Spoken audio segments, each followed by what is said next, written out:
Hello and welcome to The Real World. My name is Cameron, joined by my brother Carson. Hey. And we are here on episode 81 of The Real World podcast, talking about Lisa Frankenstein and our favorite parody movies. Thank you so much for joining us here on The Real World YouTube channel. Make sure you hit the like button, hit subscribe, hit the bell so you get notified of all our videos. If you're a movie fan, you're in the right place. We are all about movies, celebrating cinema, this art form. We do podcasts from our local theater. We do reaction videos, reviews, all kinds of stuff you can find on the channel. Check out all of our playlists. Today we're talking about the new movie, Lisa Frankenstein, that we got to see opening night, and some of our favorite parody movies. But before we do that, let's jump into some movie news. Alright, so jumping into some movie news as we typically do on the podcast, we start with movie news. There's a lot that dropped this week. Okay. So prepare yourself for some big movie news on the channel. So, first of all, I wanted to start with some new movies that have been announced. Okay. That includes Afterburn. Afterburn is a film that's in the works starring Dave Bautista and Samuel L. Jackson. Really? This is set in the future after a solar flare knocks out all technology. Okay. An ex-soldier, played by Bautista, obtains rare artifacts for powerful clients, but must work with a local freedom fighter to recover the Mona Lisa before an unhinged warlord gets it first. So it's kind of like a futuristic heist film. Wow. And this sounds wild. It sounds pretty crazy. It sounds right? like schlocky, silly, crazy. I've got to steal the Mona Lisa. right. Almost like a parody of action heist movies. Exactly. So I don't know if it will be more comedic. I mean, who knows? It's from J.J. Perry, who's a director, second unit director on Fast and Furious movies and John Wick. He made his feature debut on Netflix with Day Shift. Did you see Day Shift with Jamie Foxx? I did not see Jamie Foxx's Day. I did not see Jamie Foxx's Day Shift. Nor did I see Snoop Dogg. It's pretty fun. It's a fun schlocky vampire. I heard about it. It's pretty fun. It's worth checking. It sounds like it'll lean toward comedy. I think so too. Yeah, I think so too. So, very curious about that. That will start shooting later this year. We also have a new film starring Aaron Taylor Johnson. Okay. Who we know as Quicksilver from the MCU. Many things, Kraven the Hunter. Kraven, yep, many things. He's teaming up with director David Mackenzie. Okay. Who's one of my favorites. He did Hell or High Water. He's doing a heist film titled Fuse. Oh, okay. So there's not a whole lot of plot details on this, but it's just a director and an actor that I really enjoy their work. And so I'm very curious about what that's going to be. Cool. Next up, we have Spike Lee and Denzel Washington, who've worked together many times, teaming up again, this time for a remake of one of our favorite directors' best movies, Akira Kurosawa's High and Low. Oh! I don't like the sound of this. That movie's so good. And I agree, but it's being produced by A24. Ooh. And Apple. So I think it'll be a very unique take. Interesting. Okay. Interesting. So it's going to get a theatrical release via A24, right? And then Apple will have the streaming rights. So that teeters on the edge. I mean, Apple makes me think Argyle, right? And then A24 makes me think like it's going to actually be kind of good. So I don't know. It's hard to say. Talented actor, talented director. I'm very hopeful for that one. Even though, like you said, the original is a classic that we both enjoy. So we'll see. We'll keep an eye out for that one. Yes. All right, getting into some big franchise news. Of course, Jurassic is not going anywhere. They're making a new film. It's written by David Koepp, who wrote the original Jurassic Park. Very cool. Great writer. And it's a film that they want to fast track because I guess they really like his idea. The script is, I'm assuming, done. Okay. The release date is July 2nd, 2025. So they've already set a release date. Wow. It's one of these where they still don't have a director, though. They're recording David Leitch. That's the craziest thing to me, is that they've already established a release date without a director, without a finished script. Right, no cast. They're recording David Leitch, who's the guy behind, he co-directed the first John Wick. He did Deadpool 2. Bullet Train, he's doing The Fall Guy this summer. Okay. Director I really like. I think he's very creative and has a great visual style. He's comes from the world of stunts. Right. But they've decided they're not going to make the movie with him. Creative differences. They both have different visions for the film. That's what they always say. Every time a director wants to make a film, the studio says, creative differences. Yeah, they part ways. So I guess essentially they just want someone that shoots the script. Essentially is what they want. They don't want a guy coming in with his own vision. He obviously came in and he was like, okay, here's the Jurassic movie I've always wanted to make. And they're like, no, that's not what we want to do. So they just kind of want one of these journeyman filmmakers to come in and kind of just roll footage and shoot the script. And I don't see why they don't just let David Koepp do it. He's directed before. I don't know. I don't know why they do this, honestly. I guess it's because of the success of the Spider-Man movies most recently. Those movies just are just shot and are just nothing. You know what I mean? They're just so lacking in style and substance. But I don't know. I mean, those movies make billions of dollars, so I can't knock them for wanting to just hire someone to shoot their AI-generated script. Right. So whatever. We'll see. Whatever. Going over to Predator. Did you hear this news? Well, just announced yesterday. I have not heard any news. I've seen Prey. That's the latest Predator movie. If you've seen Prey, you're going to be excited. I'm excited, all right. Because Dan Trachtenberg, who directed Prey and 10 Cloverfield Lane, of course, one of our favorites, he's coming back to direct the next Predator film. Here we go. The title is Badlands. Oh. And it's said to be set sometime in the near future. Not in the past. So Amber Mid-Thunder is not returning as her character from Prey. No, I'd imagine not. But there's rumors that she will return in a separate Predator film. A Prey sequel, essentially. Whereas Badlands will be more of a Predator sequel in the continuation, future. And they're still talking about doing a sequel to Prey. Whatever you can do. I mean, they've done Predator in the Woods, the first one. They've done Predator in the City. Predator on a different planet. Predator on the Predator world. Right. They've done Predator in Native American times. That's right. So do it in the future. Why not? Yeah. Keep mixing it up. Yeah, I love it. I love Trachtenberg coming back. He obviously has an idea that he's excited about and that the studio wants him to move forward with. So production begins in July. They're ready to go on this one. Cool. So I can imagine a Predator in a Blade Runner neo-noir city. That would be fun. Would be very cool. Especially if there's robot cops or something like that hunting the Predator. Robots versus Predators would be really cool. That'd be cool. Or they could even... I thought of... RoboCop versus Predator. RoboCop versus Predator would be great. But I thought of also they could do it like Alien. Set it on a spaceship. Right. And he's on the spaceship hunting these people. That could be cool. Down. That could be cool. That could be kind of interesting. So, very bright future ahead for the Predator franchise. We were huge fans of Prey. If you haven't checked that out, it's on Hulu right now. That is the direction the franchise should go. Yeah. If it's going to be a franchise. Yeah. Exactly. All right, next we got to go over to Disney. They had their big quarterly earnings call. Here we go. This is where all the announcements happen on these earnings calls. Away with Disney 23. Away with all of the great conventions of Comic-Con. I don't know why. Now it's the quarterly hearing call. Earnings call. With quarterly stockholders. With stockholders. And That's where we get our movie. Bob Iger just talking about, here's what we got going on. Yeah. I mean, it's... How boring. It's funny. It's become so corporate. Yeah. It's literally it kind of has. listening into an office meeting. Right. So, first thing that they announced that came out of nowhere was Moana 2. I say it came out of nowhere. It really didn't, because they had already announced Moana the series a couple years ago. Remember they announced Moana the series is going to happen? They did that with Tangled. Now, they're taking the series and turning it into a film. Oh. So the footage is already done. Series is the movie's coming out this year. Oh. November 27th of this year, 2024. Wow. This movie will be released in theaters. And we're just now hearing about it, which is kind of crazy. They released a short teaser online. It's just Moana blowing a seashell horn on a beach. Now, what's the animation style? Is this the same? It looks the exact same as the movie. Really?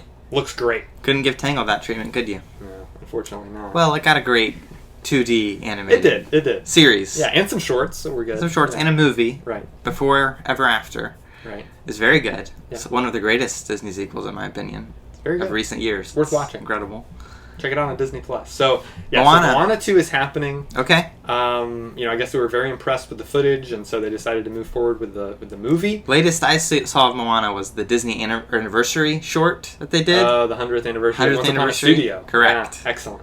Yeah. Excellent. So if it's anything like that, let's do it. Yeah. Adwali Cravalho came back. She's coming back as Moana in the sequel. The Rock is not confirmed as Maui. Supposedly they're in negotiations. That's the last thing we've heard. Interesting. I'm guessing he wants more moolah. He will come back as Black Adam in Moana. That would be great. I would watch it. Until Maui versus Black Adam. Until he Disney couldn't do Superman versus Black Adam, so he's doing Maui versus Black Adam. Yeah. It'll be all his characters fighting each other. Exactly. Crypto the Super Dog versus Anubis, Black Adam's dog. Yeah. It'll be called Mountain of Rocks. And it'll be all of his characters fighting on Mount Olympus. The TRU, the Rock Universe. Yes. Absolutely. He's back in wrestling, too. I don't know if you heard about that recently. Oh, is he wrestling again? Turned heel. And he's back in the WWE. But anyways, Moana, of course, is also getting a live-action adaptation. Of course. Which The Rock is confirmed to star in. So That's right. They've I heard about that. Recasting Moana, recasting most of the other roles, but The Rock is coming back. Strange. Lin-Manuel Miranda is involved. The director of Hamilton's going to direct it, which is interesting. Okay. So, what is he not involved in? Yeah, everything. Moana, this was interesting. I think this is why they decided to make it a sequel. Moana was the most streamed movie of 2023 across any platform, with over 1 billion hours streamed. Most watched movie across streaming for 2023. That's incredible. Pretty amazing. I mean, it's not a new movie. It's 2016, man. It's almost 10 years old. That's unbelievable. I know. Those are Frozen levels. That's levels that's we have not seen since Frozen. That's why they decided to make this a theatrical release. They think this will make $1 billion. If 1 billion people stream the movie, and we're making a sequel, they'll go to the theater and watch it. Weird. I wonder why. It's not a very like it's not that kind of movie where it's like I don't know. In my opinion, I've watched it many times. Maybe it's because it's so segmented. The movie does a lot of things in chunks. Kind of. It doesn't feel like one adventure. It's like a series of random things. Yeah. So maybe it's for that reason. Great music, though. Sure. Yeah. Great visuals. Mm-hmm. It's kind of like that. It's got that Finding Nemo thing where it's like it's so pretty to look at that you just love to have it on in the background. Sure. All right, a couple more sequels they announced. They set dates for Zootopia 2, set for 2025. Toy Story 5, set for 2026. Oh no. And we've gone beyond the joke, people. The joke was that we would get Toy Story 4. That was the joke. Right. And now we're actually getting Toy Story 5. Exactly. And then Frozen 3 is 2026 as well. Okay. So that's their slate for Disney animation. Sad slate, in my opinion. A lot of sequels. Nothing new. Sequels. Unfortunate. Yeah. Nothing new. Like to see some originals. Yeah. How about Gigantic? Can we get that? Oh, I mean, they were so far into development on that movie. Gigantic would have been a great film. Oh, man. It was going to be from the creators of Tangled, just after Tangled. Mm-hmm. It was the Jack and the Beanstalk story. Mm-hmm. Except instead of Jack, it was a little girl. Right. Or no, it was Jack. But the giant was a little girl. Right. So they kind of switched it up a little bit. That would have been a great... I would have loved to That's such a fun concept. Great idea. Man.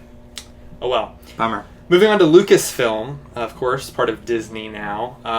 They did officially confirm The Mandalorian and Grogu movie. That's right. Is releasing in 2026. It will start filming this summer.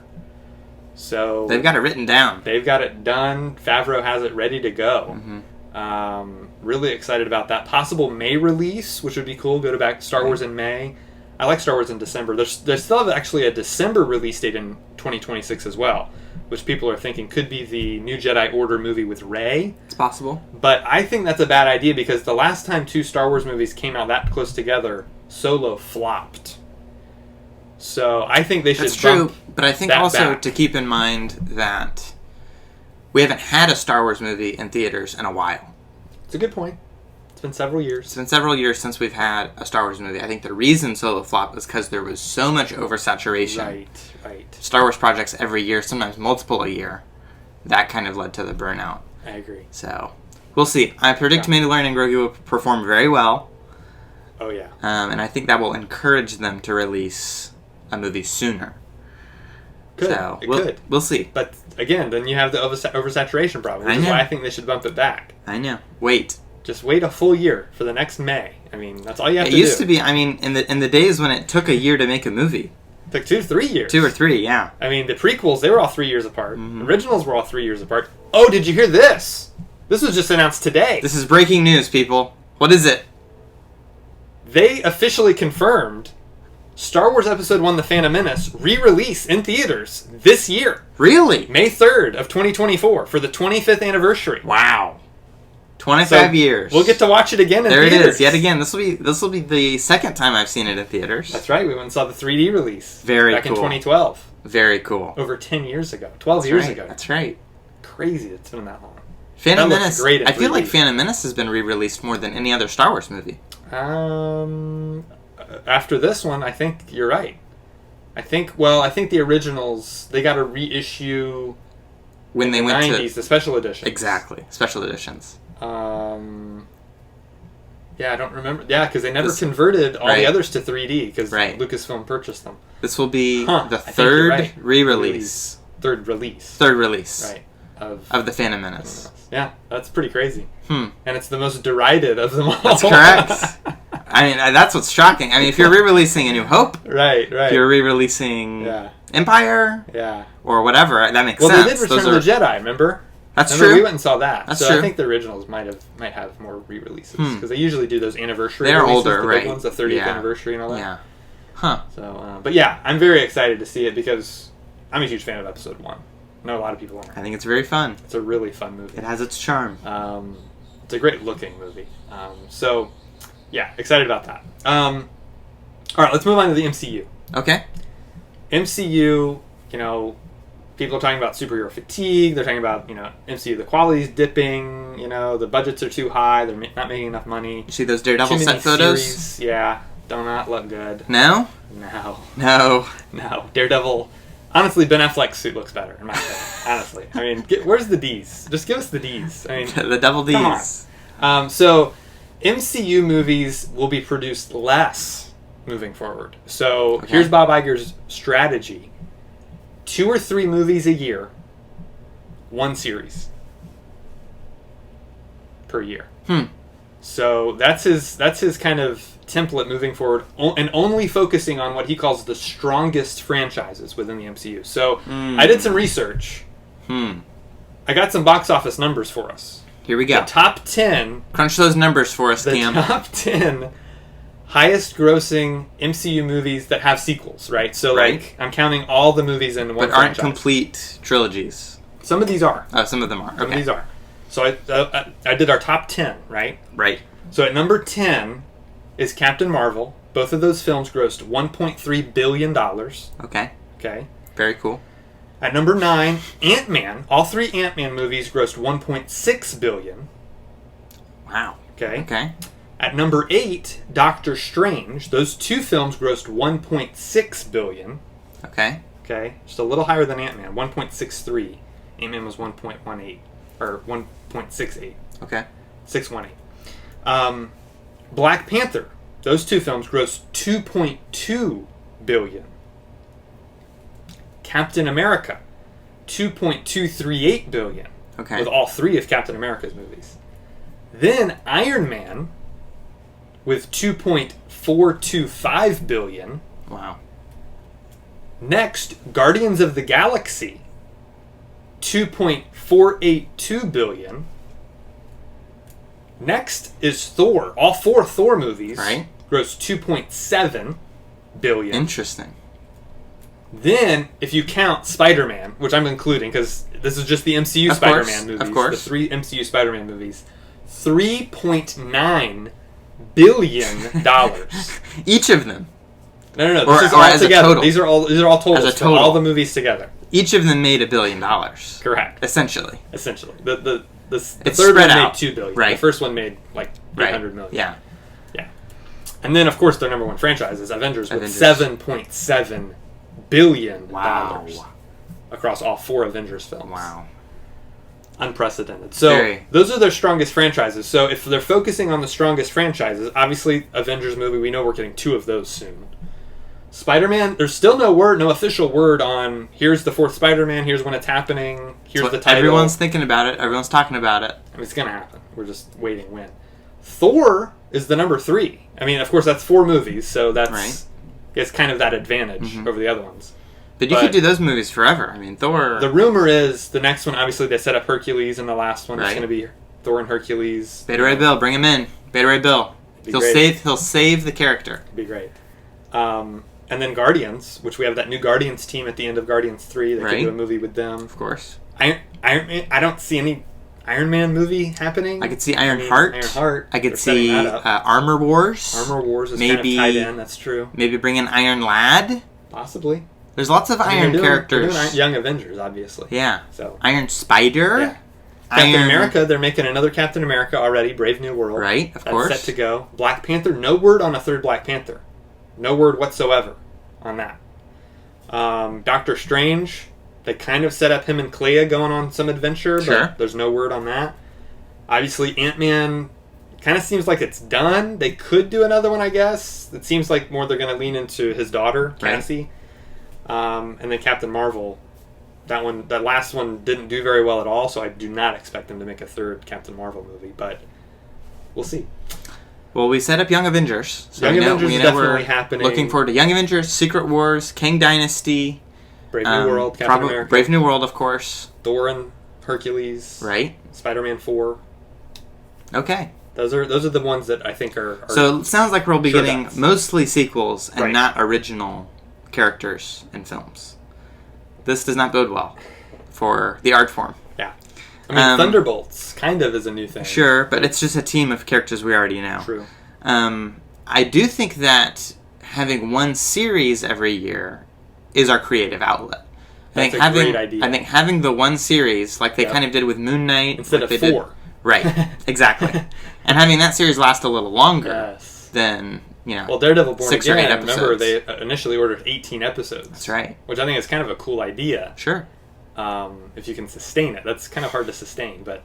Right. I mean, hey, shows used to do it all the time. Yeah, short-form television is kind of a big thing right now. But I would be curious to see what would happen if you took a premise like that. Right. If you did like an Illuminati or a Midnight Suns group. That could be fun. And gave them a show. Sure. And your cast is, Benedict Cumberbatch, Doctor Strange, and Oscar Isaac Moon Knight, and, you'd even throw in Ghost Rider and a few other characters. Why not? That could be really fun. Yeah. So we'll see. A lot of potential. Actually, in just a week, next week, we're doing a podcast on superheroes who need movies. That's right. So make sure you check back in for that. We'll give you all of the Marvel characters we want to have movies and some DC characters as well. So that'll be a lot of fun. Moving on, staying kind of within the Disney realm, Disney Plus got the exclusive streaming rights to Taylor Swift's Eras Tour concert film. It's over. I mean, they just won. They just won the game. You know how much they had to pay? How much? $75 million. Wow. $75 million directly to Taylor Swift. That's incredible. Yeah. Truly incredible. It is. So those will be streaming. That concert film will be streaming on March 15th, coming up very soon. Also, speaking of Taylor, she is planning to direct her first feature film. Here it is. What's it going to be? Do we know? For Disney's Searchlight Pictures. As soon as her tour ends. We do not have a title. We do not have a plot. She obviously has an idea. I think she's had an idea for a long time. I think she has too. She just directed that music video. If you've seen All Too Well, I mean, that is a fantastic short film / music video. Right. It's about 15 minutes. And it's on YouTube. Check it out. It's fantastic. I think should be taken serious as a filmmaker. Yep. I would love to see what she does next. If she has a project in mind that she wants to do, I think Searchlight's the best place to do it. I agree. It's going to let her have a lot of creative freedom. And so, yeah, definitely looking forward to that. All right, moving on to another filmmaker, an established filmmaker, Christopher Nolan. Here he is. One of our favorites. Noli. I mean, we just love listening to this guy talk. Good old Chrissy. This guy, man, he's great. I love this guy because he's very funny. To hear him talk is hilarious because he's almost a parody of himself. Because he's so deadpan. He knows what people think of him. Exactly. And he's leaned into that. Right. But in this interview, this is my favorite interview he's ever done, first of all. And you'll find out why very quickly. So, he's been quoted as saying that he enjoys the Fast and Furious films. Right? We know this. Right. This is a known fact. This has been established. About Christopher Nolan. So they asked him, do you really like those movies? Do you actually enjoy do you watch them often? Like, here's his quote. He says he has, quote, no guilt about his love for the, quote, tremendous action franchise. Saying, quote, I watch those movies all the time. It's only the last few where a specific arc and mythology develop. I would start with Tokyo Drift and watch it as its own thing. As they got crazier and bigger, they became something else. But something else kind of fun. That's true. He's actually right. He's 100% which right. is kind of crazy. I mean, this is... He clearly knows the franchise. Of course. The way he's talking about it... It sounds like he's at Vin Diesel's level of understanding this franchise. I agree. Where he's got the shrine in his garage of his family. He gets in the headspace. Yes. His family, he just forgets about his real family and just gets into the character. Los Bandoleros for life. You know, I mean, that's his mantra, I feel like. That's Nolan's mantra. Nolan, oh man. What a great quote. It's such funny news to hear. To hear him talk about it exactly. like this. Yeah. Exactly. No one would ever expect he would like this. I would love for him to direct a Fast and Furious film. That's where I was leading. I was like, should he direct the next one? I mean, not the next one. Why not? Because it's the finale. You say do a spin-off. I think he should do a Hobbs and Shaw style spin-off. Okay. I can see that. With Han in Tokyo. Interesting. Yeah. Okay. Because Tokyo Drift seems like his favorite. It's definitely his favorite. Yeah. That's great. So he talked about that. Then he also talked. They were asking him about Tenet. You know, Tenet was not very well received. Didn't make a lot of money. Of course, it came out during the pandemic, so it didn't make a lot of money. Of course. So they asked him about it. You know, what do you think? Isn't it being re-released? It is getting a re-release in IMAX, which I'm very excited about. So he was asked about this. You know, how it's kind of people didn't really understand it. It's kind of incomprehensible. You know, the nature. You can't hear anything anyone's Tenet. saying the whole movie. And here's his quote. Quote, if you're experiencing my film, then you are getting it. I feel very strongly about that.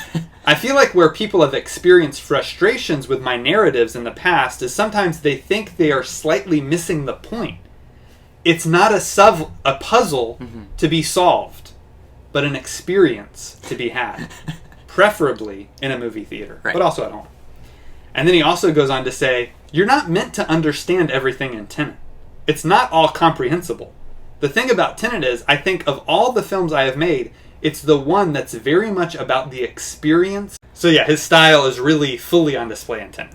Tenet is where you go from having very cerebral movies that are all about the plot and about the puzzle and solving it and the movie unraveling itself. Yeah, exactly. And Tenet leans into the feels movie. Yes. It's all about the feeling. It's all about the emotion and the things that the sounds and images convey. Yep. And not necessarily about understanding them, just about feeling them. Exactly. Which is basically what they explain. That's how the whole kind of time travel thing works in Tenet. Yes. You can't understand it, you just have to feel it. And it just kind of works. Right, exactly. Yeah, so that movie, I understand why so many people are put off by it. I don't personally love it. Yeah. But I like it more and more. I understand it more as I've seen it multiple times. Right, exactly. Great. Well, that's it, folks, for movie news. Time to move on to our main topic. All right, so this weekend, the big movie that was released was Lisa Frankenstein. That's right. This was really interesting. Our reaction is on the channel now, so you can go check that out if you want. We're going to give you our non-spoilers and our spoilers review now. So this is really interesting. This is a, how would I describe it? Gothic, romantic, dark horror comedy. Yeah. It's got all that mashed up into one. It's sort of like you take a little bit of like, Breakfast Club or like Pretty in Pink or something. 80s kind of teen comedy. Then you throw in a dash of, something like Young Frankenstein, maybe. And then a little bit of maybe like Edward Scissorhands. It's kind of all that kind of put in a blender. Sure. And but it feels very fresh.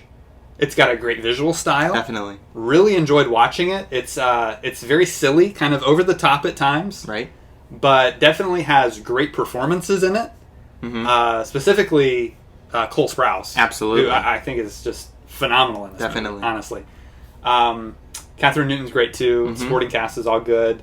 You know, I think you're the one that specifically mentioned the lighting when we came out of the theater. Yeah. Lighting is just great in it. Great camera work. You know, all that stuff. So I really had a good time with it. It's not necessarily the type of movie I typically gravitate towards. It's one that I would kind of save for Halloween, you know? Sure. I would like watch it maybe once a year during Halloween or something. But yeah, I had a good time with it. I gave it 3.5 stars because I just thought the filmmaking was really good. This is Zelda Williams' debut. That's right. Robin Williams' daughter. And teaming up with Diablo Cody, who's written several really good movies as well. So those are my initial thoughts. Just give us some of your spoiler-free thoughts, Carson. Yeah, I totally agree. I think this is a 4-star film for me. It has such a strong sense of sure-handedness in the way that it's made. For this being a first-time director, it's shocking. Yeah. I know this is a Zelda Williams thing, and her dad has made like some of the greatest films ever, but still, someone who's never made a movie themselves going into this, it's really fantastic. Yeah. Beyond that, again, the lighting is so dynamic and heightens the emotion of every scene. Right. Whether it's cold and flat or dramatic and dark. It also has a great amount of practical effects and sets. Oh, yeah. There's a sequence where she walks from being inside of a house to transitioning into the forest. Yes. And it's all a practical set that's done. Yeah.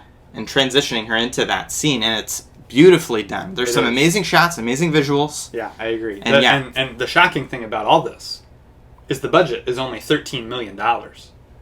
Utterly shocking. I mean, this is low of the low budget. Absolutely. I mean, this is an indie film, essentially. Sure.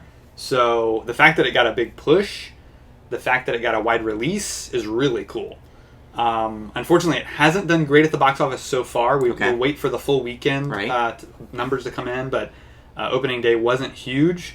So very curious to see how it does. I think the timing of the release is interesting because I'm curious if it will get a bump on Valentine's Day. It seems like it. That's how it was advertised. That would be cool. Because when I had told people that I had already seen it, they're like, "Oh, I thought that was they Valentine's." didn't know it was out yet. Right. So I think once that time rolls around, because I've been seeing a lot more ads about it recently. Yeah, right. So I think that word of mouth will kind of spread, and I think people will know that's in theaters and they'll want to go see it. Right. It's a great date night movie. It just has. It's definitely a dark comedy. Yeah.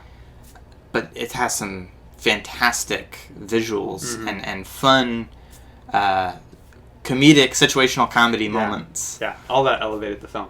All right, let's get into some spoilers. All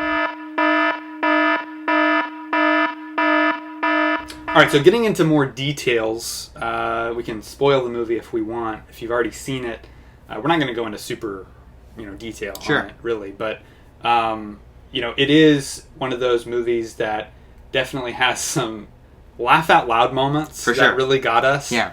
Some raunchier moments, you know, the character that Dylan Sprouse is playing, he needs certain body parts. Right. So some of that was kind of a little raunchy, but it was fun. It was done in, a kind of fun, silly way. And it worked in a way that it kind of served the story because his whole character and their relationship and their dynamic is they're both completely alone and are searching for somebody. Yes. And he is willing to do anything for her affection. Exactly. Literally anything. Yeah. And that kind of leads to all of those sequences the murder and of violence and craziness. Right, exactly. Which is all done with a tongue-in-cheek feel, though. Right. Again, it's a dark comedy, so it's very light. Yeah. It's never like super shocking necessarily. Right.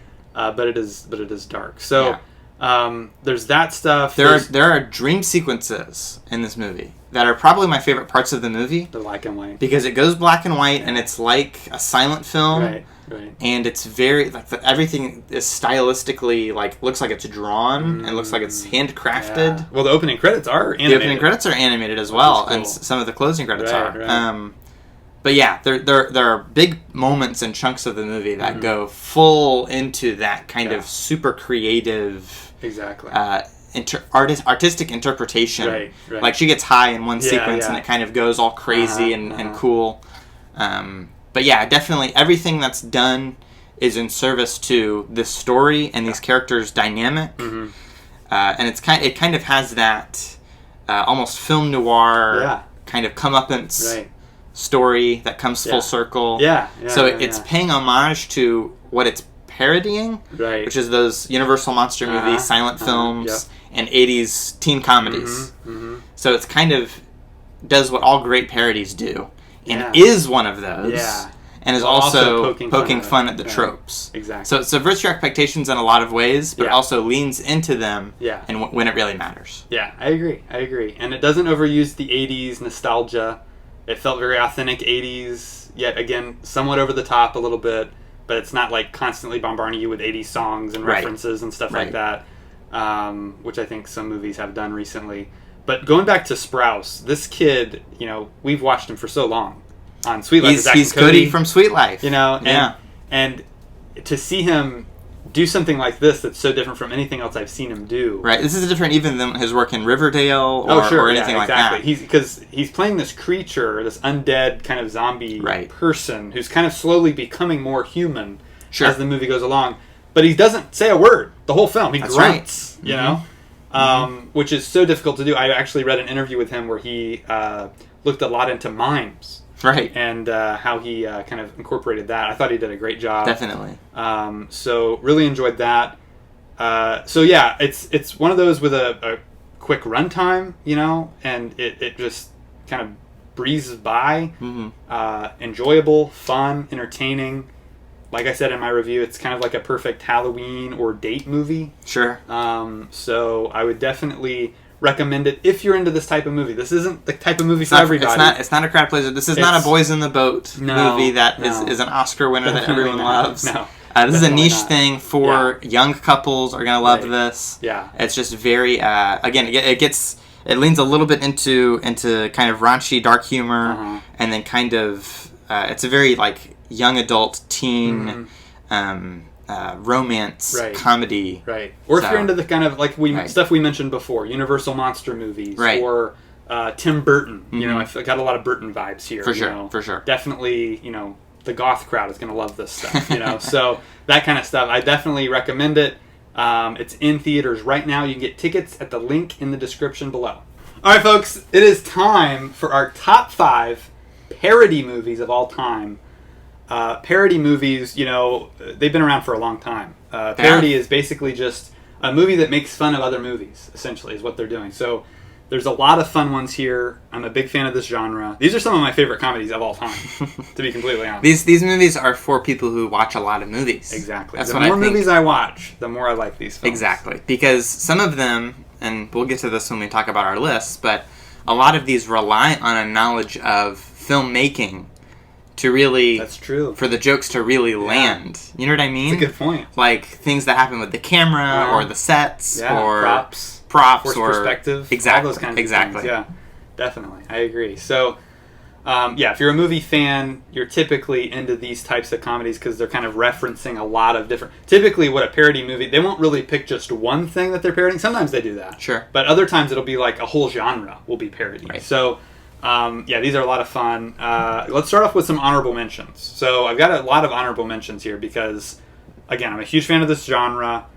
These films are some of my favorites ever. I could watch these over and over and over again. Sure. So starting with Hot Shots Part Ducks, which I think is better than the first Hot Shots. Oh, really? The first Hot Shots is really focused more on parodying Top Gun. Right. Whereas Hot Shots Part Ducks is like all action movies, specifically Rambo. Even some like war movies of the era that was made in the early 90s. So that's worth checking out. Charlie Sheen stars in both of those. Then I also like this one. It's kind of like on the edge because you could call it just a straight comedy, but I think it is. I don't know. It's tough. It's close. Get Smart. It's based on a TV series. Okay. Which itself was kind of comedic anyways. So it's not necessarily parodying it. Sure. But it is very much parodying spy movies, action movies, that kind of thing. So that's worth checking out. For sure. I also have Loaded Weapon 1. Have you seen this? No, I haven't. This is Emilio Estevez, Charlie Sheen's brother. Okay. And Samuel L. Jackson parodying Lethal Weapon. So it's really fun. That's right. Very silly. Definitely worth checking out if you're a fan of those types of movies. One I just got to watch this week for the first time that I really enjoyed was Johnny Dangerously. That's this right. is with I've heard Michael of this. Keaton. Yes. And it's kind of making fun of, like, classic gangster films. Sure. You know, James Cagney, you know, The Public Enemy, and, like, all those old kind of film noir-ish crime movies, gangster films, stuff like that from the golden age. And it's really, really fun. So that one's definitely worth checking out. That's streaming on Max right now. Okay. So you can see that on streaming. Then, of course, one of the most popular of all time is Austin Powers. Of course. All three of those movies. I mean, it was so popular it got sequels. It's very rare that these movies get sequels. Sure. But the Austin Powers movies are really fun, obviously parodying James Bond, specifically the kind of 60s, 70s era of Bond with Mike Myers. Almost a parody of just the 60s. Yeah, just the 60s in general. That's true. That's very true. A lot of pop culture references there. And then another one that's very similar to that I actually prefer. I think Johnny English is even better than Austin Powers. Okay, this is a hot take. This is a hot take. And they've got 3 Johnny English movies. Now, right? I think, like Austin Powers, they kind of get worse as they go. The first one's the best of both of those trilogies for me. But if I had to pick one trilogy to watch, it would be Johnny English. So you think the trilogy itself is stronger? As a trilogy, I think it is stronger. Okay. So, yeah, check that out. Starring Rowan Atkinson. He's super funny. And then one you just got to see, Naked Gun. Sure. I think those are great. Yep. A cop movie. Leslie Nielsen. Spoof. Yes, exactly. Right. Exactly. Yeah. Those are really fun. And then these I really adore too. And I didn't include this one because it's more of a mockumentary. Sure. This is Spinal Tap. That's right. This is Spinal Tap is... I got to rewatch this week. This movie's hilarious. Beginning to end. It is. I mean, it is so... And I think what we'll talk about in a lot of these is it feels like a real documentary. Exactly. About a real band. That's what makes them so funny. Yes. The filmmaking is so good. Exactly. That it's like, if you didn't know this wasn't a real band, right. you would think this is real. A real thing. And they're really acting like this. Rob Reiner, it's his first film. It's before he did Princess Bride and A Few Good Men, and he's done tons of great movies. And he plays the fictional director of the mockumentary in the mockumentary. Exactly. And he's directing the actual film, so it's just very layered and interesting, and got a great cast, and the music is hilarious, and all of it is just it's so good. So definitely check that out. Again, I didn't include it because it's mockumentaries. I feel like that could be its own podcast. Sure. Huge fan of the Cornetto trilogy, or the Three Flavors trilogy from Edgar Wright. Shaun of the Dead being a great parody of zombie movies. Shaun of the Dead was one of my honorable mentions. Oh, really? Yeah, that movie. It definitely it does what all I think great parodies do, and that's be a great movie in its own right, while also parodying this is zombie movies. Yes. Hot Fuzz does it with action. Of course. And then The World's End does it with kind of like alien invasion movies. Sure. And stuff like that. So definitely worth checking out. And then just a few more honorable mentions. Talladega Nights, making fun of sports films. Of course. And NASCAR and the South, right. And the whole thing. It's just hysterical. Yeah. It's so funny. So had to mention that one. And then I've just got 3 more that these were all so close to making it. Okay. Again, this was one of the hardest lists I've had to make because I think these are so funny. This list was relatively straightforward for me. Was it? There were a few of these that I think are just stellar, and a few of them that I think are decent. Okay. Well, one I think is really good, maybe not great. Robin Hood Men in Tights. Okay. Robin Hood Men in Tights I got to rewatch with the commentary by Mel Brooks, and it was tons of fun. Yeah. It's Carrie Elways is perfect for Robin Hood. Right. They're making fun specifically of Prince of Thieves with Kevin Costner, but also all Robin Hood films because there have been so many. You can literally just make a Robin Hood parody. And casting is great. The story is great. A lot of great 90s references too. Right. Stuff like that. So it's a little bit dated, but it's really, really fun. So had to mention that one. The 2 that were toughest for me, Spaceballs. This is an all-time classic. This is a movie I've seen hundreds of times, probably. Yeah, right. And I enjoy every second of it. It just didn't quite make my top 5. That's shocking. I know. Yeah. It didn't quite make it. So, but it's great. It's worth watching. Again, I got to listen to the commentary on this one, which was tons of fun. So, check it out if you haven't. If you're a Star Wars fan, this pokes fun at Star Wars primarily, but also Star Trek.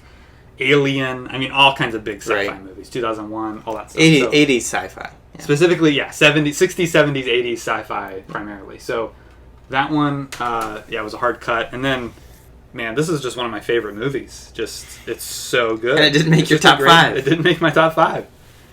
Because, again, this is one that I have a hard time with because I feel like while it is parodying Star Trek very specifically, it's also kind of very earnest and that it's almost not a parody. Like, I really care about these characters. Right. I really am, like, invested in the story. It's more of almost a love letter to Star Trek. We're talking, of course, about Galaxy Quest. Galaxy Quest. And Galaxy Quest, I agree. I actually didn't even include it on my list because it is so much of just a movie about people who are fans of this thing. Yes, exactly. Who really love this thing. Right. So, yeah. It's clearly made with a lot of love and affection, which, again, I think Spaceballs is too. Right. But it goes a little harder at making fun at stuff than this does. So, it has a little more cynicism. Correct. Yeah. Correct. Great word. So, that's it. That's all for my honorable mentions. Do you have any honorable mentions before we get to the top 5? You hit all my honorable mentions. The only other ones I'll throw out there is Young Frankenstein was one that I think a lot of people love. That doesn't always work for me. It's one of those Mel Brooks ones that. And I feel the same way kind of about Robin Hood Men in Tights, where it has some really, really great stuff that's like hilarious and super works, and it has other stuff that just doesn't interest me and kind of just falls off. Gotcha. So yeah, it's kind of a hit or miss. Gotcha. It's really strong and really just kind of flat in other areas. So. Gotcha. Yeah. All right. Well, this is it. Let's jump into our top 5 right now. Okay. So, do you want to kick us off? Sure. My number 5 is Spaceballs. Really? Oh, yes. Going back to Spaceballs. That's right. All right. Yes. This is a classic. This is one. This is one I've always watched. Yeah. I've always known watching. Because obviously Star Wars is so big to us and in our house. Yeah. It's one that constantly I'm referencing or thinking about or is making me laugh in situations. Yeah, we quote it all the time. Exactly, we quote it. The characters' names, even like all of the tropes of, again, kind of 70s, 80s sci-fi are present in this. Obviously, it's very focused on Star Wars. The plot is almost exactly A New Hope. But it's just great. The amount of visual gags going on that aren't being drawn attention to. Right. And the amount of, you'll have a bit that's going on, and the whole scene will just be about this one bit. Yeah. And it'll be so funny. So, it's a great comedy, and it works in its own right as a science fiction film. I agree. It's really fun to watch. Mel Brooks, as he usually does, playing multiple roles. Right. As both Yogurt and President Scroob. That's right. Which I found out was Brooks backwards. That's why he did that. So he's great in it. Bill Pullman, one of his earlier roles. I think he's great as Lone Star. John Candy as Barf. Of course. Fantastic performance. The whole cast is just really... Rick Moranis. I mean... Of course. Dark Helmet. I mean, he's so good. So, yeah, great pick. Again, very close to making my list. Didn't quite do it, but glad it's on the list. What's your number 5? My number 5 is Last Action Hero. Oh, okay. Yeah. This is with Arnold Schwarzenegger. Just watched this again last night. Now, this is a film I've only seen a few times. I only discovered this a couple of years ago. Really? Okay. Yeah. And it's weird because it came out in 93, prime for me. But I'm glad I discovered it later because I get all the jokes. Sure. It's all about making fun of all of Arnold Schwarzenegger's action films. Right. Sylvester Stallone's action films, all the 80s and 90s. Yeah, this is coming right out of the 80s for him, the peak of his action career. He just did T2. And now he's doing more family comedies. So kind of poking back fun at what he used to be. Right. This is kind of the transitional movie. Yeah, this is right after he did Kindergarten Cop. And so it's a really interesting film because it is more kid-friendly, but it's still PG-13, still got a little bit of an edge to it. Right. You know what I mean? John McTiernan directed it. He's, great director of Die Hard and Hunt for Red October and all kinds of great action films. So he was an interesting choice. And I started listening to the commentary. Right. Had to turn it off. Oh. Because McTiernan, the whole time, he's like, yeah, this definitely isn't my best movie. Sorry, this scene sucks. Oh, really? I mean, he's like really down on the film. Wow. I don't know why. Interesting. But it was just a chore to get through, so I just turned the commentary off because I was like, I don't want to hear this guy just rag on the movie the whole time. It was really strange commentary. Interesting. But anyways, I greatly enjoy it. It's, again, a movie about movies. You know, it's like about a kid that goes into the movies. Mm-hmm. So it's got that element going for it. It's got Arnold just hamming it up. I mean, he's leaning so heavily into the tropes that make him an action hero.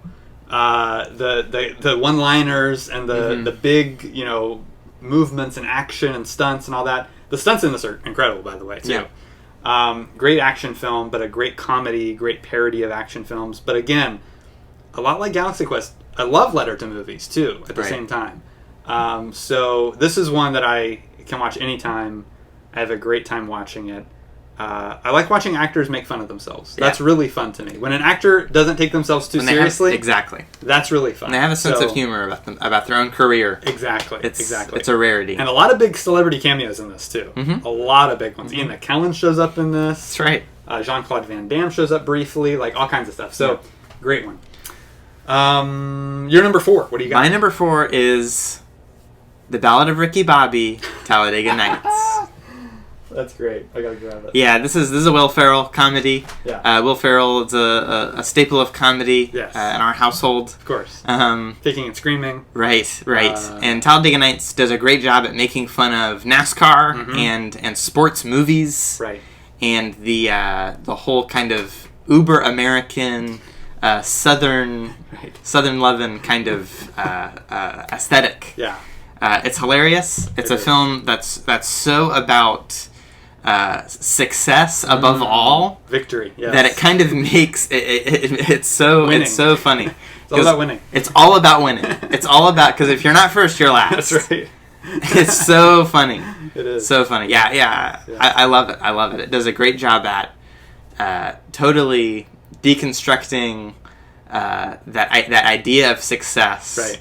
In terms of his family, in terms of his life. Yep. And that kind of leads to a sincerely inspirational ending. Yeah. When it's being insincerely inspirational in the beginning. Mm-hmm. And it's just so over the top funny. Yeah. That lends itself well to a parody like this. It does. Yeah. It does. It's very well executed, very well made. Adam McKay directed that. He's gone on to direct some, award-worthy films. Right. But the way Will Ferrell plays off of John C. Reilly, that shake and bake, that whole thing is just this so is one of their first team-ups as well. I think so. And they're a terrific comedic duo. They're a force to be reckoned with. I agree. Excellent stuff. Great. All right, moving on to my number 4. It is the Western Blazing Saddles. Blazing Saddles. Another Mel Brooks comedy, a classic, celebrating its 50th anniversary this year. Wow, really? It came out in 1974. Interesting. This movie is so funny. It's, the perfect send-up of the Western genre, making fun of all those tropes, and also it gets deep. I mean, this is really going after racism in a way that's very... bold, right? But it works so well because again, its heart's in the right place, and it's just really doing it very cleverly. So it's got great gags, got great dialogue. Brooks, his direction and his performances in it are great. So Cleavon Little obviously plays the lead role. Then Gene Wilder does another great duo. They have great chemistry. Yes, play off each other really well. So yeah, this has got a lot of great stuff going for it. It's got a great villain. It's got a great plot. It really gets very meta at the end. We get on all the sound stages and all the big fights and all that. It's just so funny. So had to have this in the list somewhere. Of course. It ended up falling at 4. I thought it might be a little higher, but it ended up falling in at number 4. So definitely check it out if you haven't. I think it's streaming on Netflix. A movie will never get anything like it again. We will not. So enjoy it while you can. It belongs in the National Treasury. It does. I think it is, actually. It probably is. I think the National Film Registry has this in there. So, had to make the list. So that's where Blazing Saddles ended up at number 4. What do you have at number 3? My number 3 is Hot Fuzz. Oh, really? Hot Fuzz. Okay. Yes. Okay, yeah, going back to the Cornetto trilogy. That's right. From That's Edgar right. Wright. Edgar Wright's Hot Fuzz. So Hot Fuzz is kind of a spoof of cop action movies. Sure. Very apparently. Right. Again, it's obviously the second film in what's dubbed the Cornetto trilogy. Yeah. Mm-hmm. It's that great comedic duo together. It has a very British sense of humor, which is very dry and witty. Yes. And then also very brash and crude. Yep. It kind of has that interesting contrast and dynamic that somehow works well together. Yeah. And it's also a movie that recognizes Bad Boys 2 as one of the greatest films of all time, which is hilarious. That's right. And kind of awesome. Michael Bay's Bad Boys 2. That's right. I forgot. Does it get a big reference? That's right. That's right. That's great. Yeah, Hot Fuzz has a great story arc for the characters. Right. There's a shootout with a bunch of old people, and that's just the funniest thing. Hot Fuzz, I love. It's I've only seen it once, but it's stuck with me. It's such a great it's such a great film. Yeah. And it just does everything that it's trying to do to the best of its ability. Yeah, big and bombastic and fun. Another great comedy duo, you know. That's right. Nick Frost and Simon Pegg. They're great. Really, really smart. Simon Pegg's a great writer. Right. As well. And, Edgar Wright's movies without Simon Pegg, they're different. You can tell. That's true. There's something missing. That's how I felt about Last Night in Soho. Yeah. There was something kind of missing there. Right. And I think it's that wit and that snappy, snippy kind of, yeah. Huh. Yeah. Great. Well, moving on to my number 3, it is Top Secret. Yeah. Top Secret is so much fun. It is. So this is the trio of Zucker, Abrahams, and Zucker, who've made tons of these types of movies. Airplane, right? Naked Gun that we mentioned earlier. Several of these types of parody movies are made by this trio of directors and writers who each have also gone off and kind of done their own things. But they're really talented guys. They really are obviously big movie fans. Sure. This one is taking on both World War II films from like the 60s, 50s, 60s, and Elvis movies, which is a really weird combo to mash up those two. Right. But it works really well. It does. Somehow works extremely well. Val Kilmer, in his feature film debut. This is his first movie performance he ever gave, and he's great in it. Spectacular. He's very charismatic. He's very energetic, and just you can tell he's having a lot of fun. It's really, really good. It's very well written. This is one with a sight gag a second. I feel like every second, wherever the camera is, there's something funny going on, either in the foreground or the background. Right. This is another one with a great background comedy. Because, I mean, you just look. Absolutely. What's in the foreground? It's just a normal dialogue scene. Right. But if you look behind them, you see something totally wacky going on. Right. You know, and it's a straight dialogue scene where it's a straight totally serious, giving exposition, totally serious. And so it's got great moments like that, great special effects and props, and again, the supporting cast is great. Very well shot and edited. You know, most of these are like 90 minutes. Like these are really quick, short, easy to watch movies. Absolutely. Especially this. When this movie's over, it's just over. That's it. So had to have that one in there somewhere. It's just a blast. I finally got it on Blu-ray. They just released this, I think, last year on Blu-ray. Great. And so I finally own it. Wonderful. I can watch it whenever I want. So that's that one. What is your number 2? My number 2 is Three Amigos. Oh, Three Amigos. Three Amigos. Okay, great. This is one of the all-time greats. It's one of the all-time classic I agree. comedies. Yeah. It's that comedy trio. Yep. It's Martin Short, Steve Martin, Chevy Chase. That's right. That's the three. That's it. And yeah, this is obviously a parody of westerns. Specifically taking on like Magnificent Seven. Right. In a really fun way. Go ahead. Sorry. No, you're right. I love this one. I know you do. And this is one we both adore, and I know we'll talk about it more in a second. Yes. But this movie, it just has that. It has a great musical, and I'll talk about this one scene that's my favorite scene in the movie. Okay. And that's the musical scene It's blue shadows. Oh, yeah. And it's Ned is just sitting there, feeling a little down. On the train. And they all start singing. Yeah. And it just like escalates slowly. Right. To this great climax of all of these wild animals around them singing with them exactly. in the middle of the desert. Yeah. And it's obviously a soundstage that they're on. And all the animals look very fake. Yeah.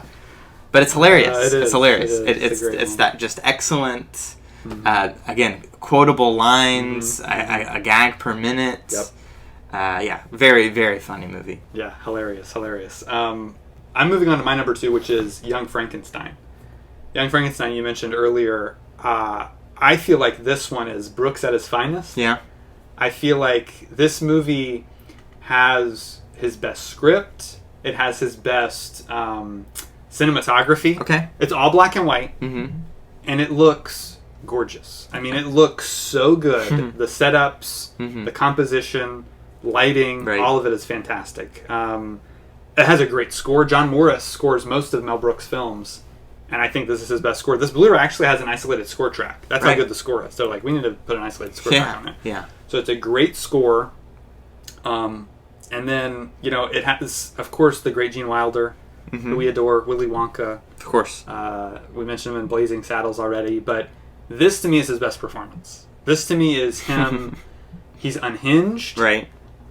He's doing so much great physical comedy, as well as just the line delivery is just perfect every time. The supporting cast, you've got Cloris Leachman and Madeline Kahn and Peter Boyle as the creature, who is just another just all-time great performance. Yes. So all of this stuff, such memorable moments, of course, Putting on the Ritz is like an all-time great comedy sequence. Yeah. But throughout the film, the way it's set up, the way it builds, the story is, it's very funny. It's obviously making fun of, all Frankenstein movies, specifically Bride of Frankenstein. Gene Hackman has a great little role as the blind man. It's a great scene. But it's also very sincere in that, and kind of sweet. Like, it's really like Dr. Frankenstein is willing to put his life on the line to go save this creature he created. And he's like, he needs to know that he's worthy of living. Right. It's like, it's kind of like, almost makes you tear up at the end. Like, it's very dramatic in some ways. So, for that reason, to me, it's just elevated. Okay. A little bit above a lot of his other films. Right. So, there's another one celebrating its 50th anniversary. He released 2 films in 1974. Wow. He released Blazing Saddles and then released Young Frankenstein in the same year. This is from an idea by Gene Wilder.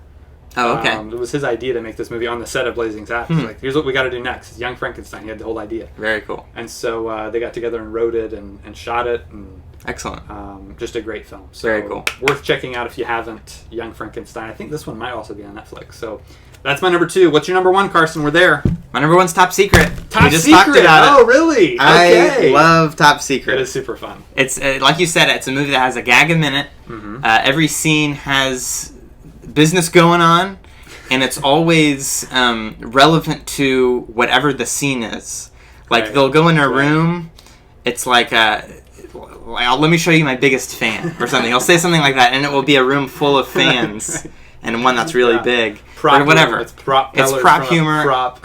There's a scene where they go talk to a guy, and he's speaking all in reverse. He's supposed to be speaking. The whole scene's in reverse. He's supposed to be speaking a different language, but they just shot the whole scene in reverse to make it look weird and funny. That's right. Yeah, I love. Here's a scene I love. They go to the restaurant. Yes. Open the menu. Right. He's like, I don't know any German. She goes, I know a little German. He's over there. And then a little German guy. It's so funny. It has just little stuff like that every time. That just kind of carries you through the whole film. Yeah. A lot of great action, stunt comedy. Oh, yeah. Oh, the underwater scene. The underwater fight scene. The underwater bar fight. Oh, man. It's an underwater bar fight, which I don't think has ever happened before. It's just fantastic. The movie opens with skeet surfing. It's shotgun shooting with a 12-gauge shotgun on a surfboard.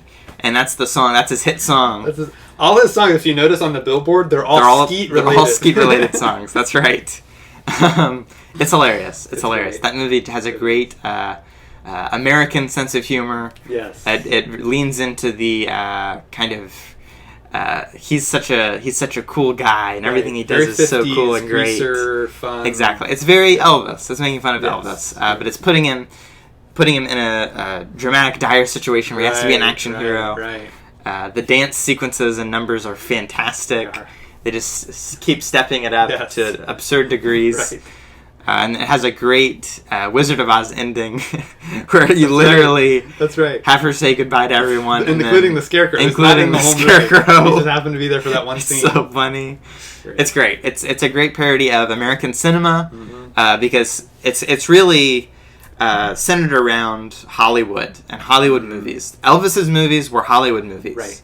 It's take this guy who's really popular and successful and put him in the motion pictures. And that's what this is kind of parodying, and to me it kind of encapsulates... Instead of putting him in the motion pictures, they put him in a spy mission. Exactly. It kind of encapsulates that parody heart that it has of making fun of cinema. Yeah.